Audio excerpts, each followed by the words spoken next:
Sadhguru, we're here in Davos at a time when in India there's a big chatter about what's happening at the Gyanvapi Mosque, where there are two different kinds of contestations. One by the Hindu petitioners who are saying that this was originally a temple which was raised by Mughal Emperor Aurangzeb, and the other led by Asuddin Owaisi and many others who feel that because of the existence of the places of worship Act 1991, the status of the Gyanvapi mosques should stay as it is. I'm very curious to know, as somebody who looks closely at society, how you think this very contentious issue should be looked at and addressed. Thousands of temples were razed to ground during invasions. Well, we couldn't protect them then.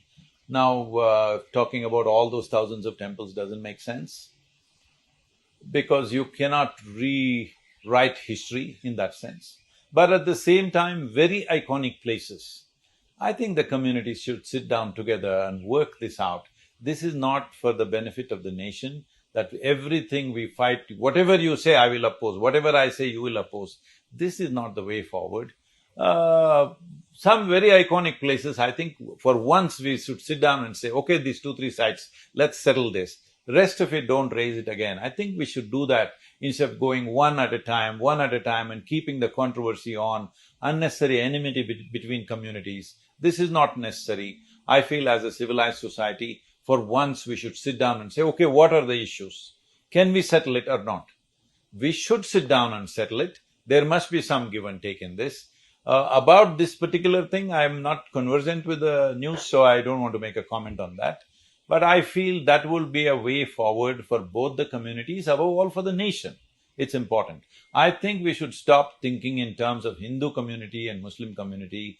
Right now, India is at a juncture where if we do the right things, we could be a significant nation in the world in terms of economy, in terms of political power, in every way. Nation could become a very significant force in the world. I don't think we should squander this, going on making everything into a big dispute. I know local politics, people will try to play for their advantage. I would beseech people and the news agencies and media houses not to make this controversial.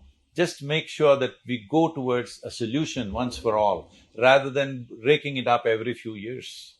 So your proposed solution is identify a few crucial Yes. sites, sit and talk. Yes, sit and talk. Do you Don't- think that there is space in society for such dialogue?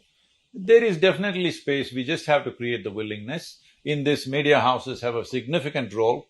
If you call for debates with the sensible people from both communities, if that narrative begins to build, definitely it's possible. There is no dispute that cannot be settled. There's been this demand that there be a Truth and Reconciliation Commission, like there was in the post-apartheid era in South Africa, where this business of denial ends and the barbarism of Mughal emperors and of invading armies is accepted, and then begin a process of truth and reconciliation. Definitely, something like that, not necessarily in the same terms, because that was of a different nature. But this also is there is pain in people's hearts. So sit down and talk rather than just fighting endlessly, arguing endlessly.